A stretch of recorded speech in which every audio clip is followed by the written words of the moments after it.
Olá pessoal do blog do concurso, tudo bem? Meu nome é Rafael Barcelqueba, sou professor de Direito Constitucional e vamos abordar aqui alguns temas específicos do artigo 5º da Constituição, que trata sobre os direitos fundamentais e garantias fundamentais. Então vamos abordar dois assuntos aqui específicos, que no caso é a aplicação dos direitos fundamentais previstos na nossa Constituição para os estrangeiros não residentes no país e também sobre a prisão civil por dívida no Brasil, como é que ela ficou após a alteração ocorrida com a assinatura do Brasil do Pacto de São José da Costa Rica. Inicialmente vamos falar sobre a aplicação dos direitos fundamentais aos estrangeiros não residentes no país. O caput do artigo 5º da Constituição fala que todos são iguais perante a lei, sem distinção de qualquer natureza, garantindo-se aos brasileiros e aos estrangeiros residentes no país a inviolabilidade do direito à vida, à liberdade, à igualdade, à segurança e à propriedade. Muito bem, apesar de que a Constituição ela é bem clara ao dizer que esses direitos fundamentais seriam aplicados unicamente aos residentes no país, aos estrangeiros residentes no país, a jurisprudência do Supremo Tribunal Federal já é pacífica, no sentido de que mesmo um estrangeiro não residente no país, ou seja, um turista, alguém que veio apenas a trabalho, alguém que passa aqui de forma transitória, também é garantido a essas pessoas os direitos fundamentais previstos no artigo 5º e todos os seus 78 incisos e também aqueles espalhados por toda a Constituição. Então não é pelo fato de não estar expressamente previsto no artigo 5º que o Supremo Tribunal Federal não reconheceu aos estrangeiros esse direito. E como decorreria se, a princípio, você poderia pensar que seria conflitante com o texto constitucional? Ora, todo o nosso ordenamento jurídico e principalmente toda a Constituição levou o Supremo a decidir nesse sentido. Por essa razão, numa prova de concurso público, você deve responder que os direitos fundamentais previstos no artigo 5º, o direito à vida, à igualdade, à segurança, à propriedade, também são garantidos aos estrangeiros não residentes no país. Certo? A segunda parte que vamos tratar agora trata da prisão civil por dívida.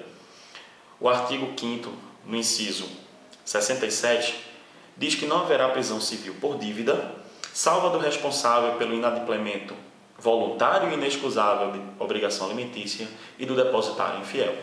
Bom, a primeira observação que eu quero trazer é que a prisão civil por dívida no Brasil não existe. O que seria a prisão civil por dívida? Ora, é você dever e ser preso em razão dessa dívida. Não se pode confundir essa prisão com o estelionato decorrente de cheque sem fundo. São coisas totalmente distintas. Mas o foco do nosso tratamento aqui, efetivamente, é a questão do depositário infiel. O Brasil, ao assinar o Pacto de São José da Costa Rica, de 1992, aboliu essa figura da prisão civil por dívida do depositário infiel. O que é o depositário infiel? O depositário infiel é aquela pessoa que fica incumbida de zelar um bem que foi penhorado pela justiça. Então ele fica com a incumbência da guarda do bem, de zelar e por fazer com que ele permaneça existente até que seja decidida pela justiça o destino dele. Muito bem, esse tipo de prisão foi extinta quando o Brasil assinou esse tratado que é o Pacto de São José da Costa Rica, em 1992. O Supremo Tribunal Federal, inclusive, hoje já editou uma súmula vinculante, que é a número 25, que diz o seguinte: é ilícita a prisão civil de depositário infiel, qualquer que seja a modalidade do depósito. Ou seja, o que é a súmula vinculante? A súmula vinculante trata-se de um instrumento do Supremo Tribunal Federal que obriga todos os órgãos do Poder Judiciário, e inclusive também a própria administração pública, a cumpri-las. É um mecanismo que visa dar celeridade processual, certo? Unificando o entendimento jurisprudencial sobre determinadas matérias. Então, com essa súmula vinculante, nós podemos afirmar que no Brasil hoje só existe prisão civil decorrente da pensão alimentícia. A prisão civil por depositário infiel não existe. O texto constitucional permanece inalterado, porém, na jurisprudência, na prática efetiva, esse tipo de situação não ocorre.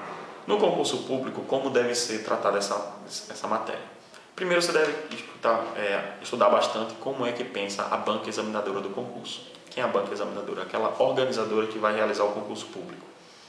Então, e também verificar a pergunta que lhe é feita. Se a pergunta estiver focada né, estiver destinada de acordo com o texto constitucional, então você vai ter que considerar que o texto constitucional ainda permanece inalterado. Porém, de acordo com a jurisprudência, se a pergunta tiver a ver, né, tiver a seguinte disposição: de acordo com a jurisprudência do Supremo Tribunal Federal, de acordo com a jurisprudência pátria, de acordo com a jurisprudência dos tribunais, de acordo com a súmula vinculante do Supremo Tribunal Federal, efetivamente hoje não existe mais prisão civil por depositário infiel, pela situação de depositário infiel. Ok? Até a próxima vez, um bom estudo para todos e boa sorte nos concursos.